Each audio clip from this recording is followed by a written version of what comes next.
La relación entre el derecho internacional y el derecho interno es uno de los temas más interesantes y álgidos de la teoría del derecho internacional. Debido a que en la comunidad internacional no existen órganos centralizados que sean capaces de administrar cómo se va a cumplir el derecho internacional, y además al hecho de que estamos hablando de estados soberanos, entre otras entidades, pero sobre todo ellos, los que tienen como obligación cumplir con estas normas, se hace necesario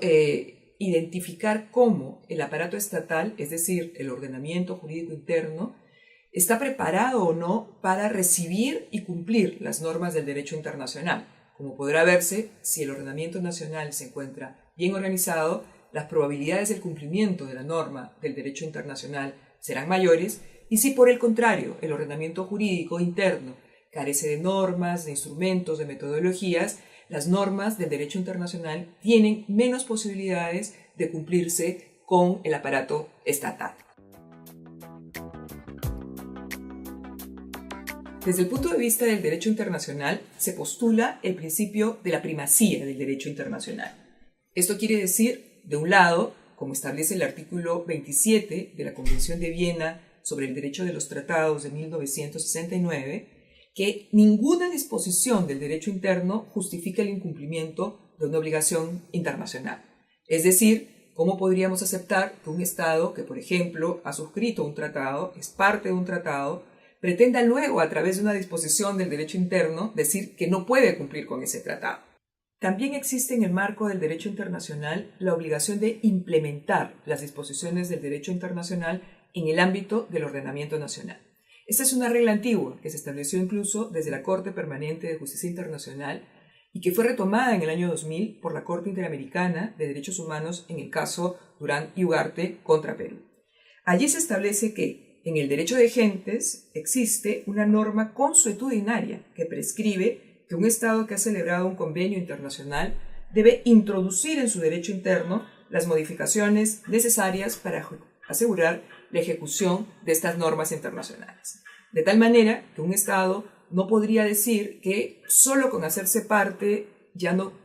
le queda más que cumplir con la obligación, sino que en la actualidad una gran cantidad de normas del derecho internacional exigen que también a nivel interno el Estado bien pueda adoptar, por ejemplo, un protocolo, una norma de procedimiento, o bien deba derogar normas, disposiciones contrarias a la obligación internacional que ha asumido.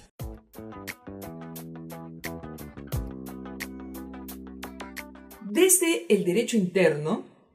lo que tenemos es que, a pesar de estas dos obligaciones claras dentro del derecho internacional, existe todavía una amplia libertad por parte de los Estados para evaluar cuál es la mejor manera de implementar estas disposiciones del derecho internacional.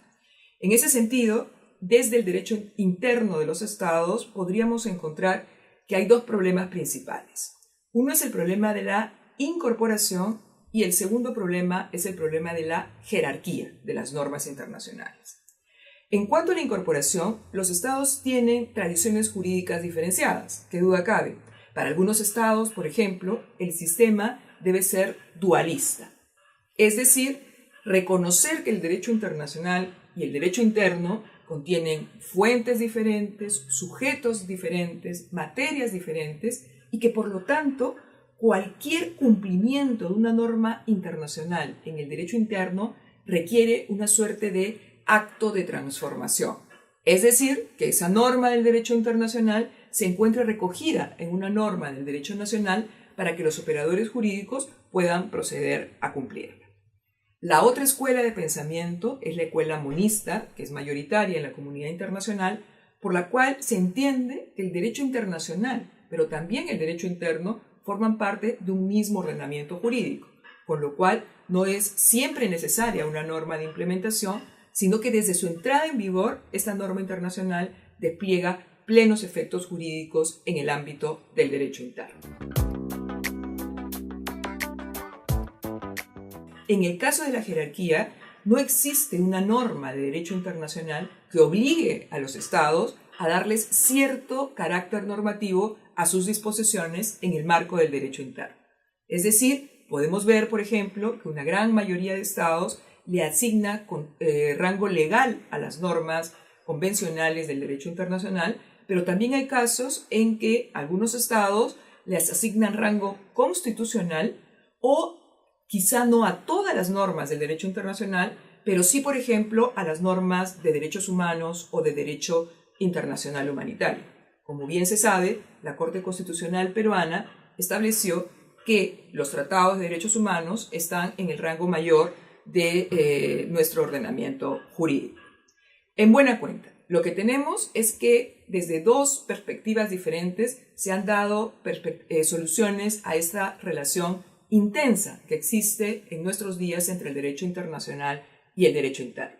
Quisiera concluir diciendo que si un Estado ha asumido válidamente una obligación, parece muy lógico pedirle que prepare su ordenamiento jurídico a través de incluso campañas de educación, de difusión, protocolos, como ya se mencionó, o incluso normas internas, para que la vigencia de la norma internacional sea óptima y el Estado no incurra en responsabilidad internacional.